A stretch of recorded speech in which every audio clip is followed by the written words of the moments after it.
Kali ini kita akan melanjutkan pembahasan kita seputar penggunaan tenses dalam bahasa Inggris. Kalau dulu kita sudah membahas penggunaan tenses dalam kalimat verbal atau kalimat yang memiliki kata kerja. Dulu seperti ini ya. I write a letter menjadi I am writing letter, seperti itu.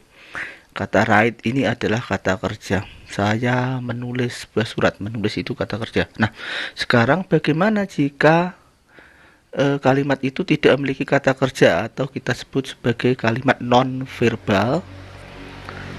Nah, sebenarnya intinya sama saja. Jika tidak memiliki kata kerja, maka harus menggunakan kata kerja bantu ini. Harus menggunakan kata kerja bantu atau kita sebut sebagai to be, yang mana merupakan pengganti dari kata kerja. Seperti kita sudah tahu, to be itu ada beberapa macam. Ada untuk verb 1, to be verb 1 sebagai pengganti untuk verb 1. To be verb 1 itu apa aja? Am, is, are.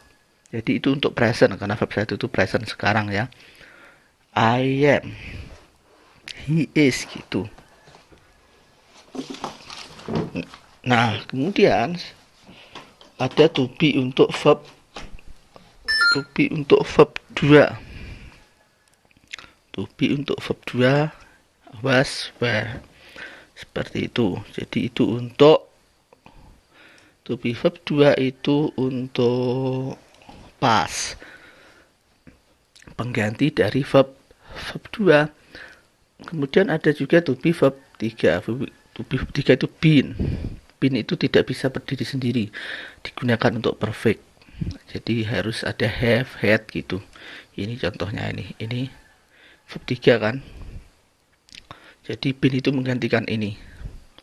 Kemudian ada juga to be untuk verb 0. To be verb 0 itu kata kerja dasar, pengganti verb 0. Kata kerja dasar to be verb 0 to be digunakan setelah will, would, itu kalau dalam tenses. Nah, kemudian ini yang dulu ya. Kita lihat kata kerja. Jadi to be-nya nanti menggantikan kata kerja ini. Oke, kata kerjanya saya ganti dengan warna merah supaya lebih mudah. Nah, kemudian ini ya. Untuk kalimat nonverbal tidak ada bentuk eng, itu yang harus kita pahami. Secara umum kita tidak menggunakan bentuk eng dalam kalimat nonverbal. Karena kalau kita analisa, bentuk eng itu artinya sedang kan? Saya sedang itu kalau kata selain kata kerja nggak cocok kata sedang itu. Kalau saya sedang makan gitu kan pas. Jadi dalam bahasa Inggris itu tidak ada bentuk sedang untuk kalimat yang tidak ada kata kerjanya. Jadi kalau misalkan kita menganggap misalkan saya sedang lapar, itu ada karena dalam bahasa Indonesia. Dalam bahasa Inggris itu tetap menggunakan bentuk simple. Cuman kita harus perlu tahu apakah sekarang atau dalam cerita atau kemarin. Oke, langsung saja coba kita masukkan kalimat di sini.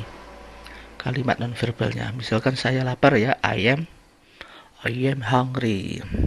Jadi am itu menggantikan right. Ini verb 1, ini to be verb 1. Jadi kalau saya bilang saya sekarang lapar, kita menggunakan ini.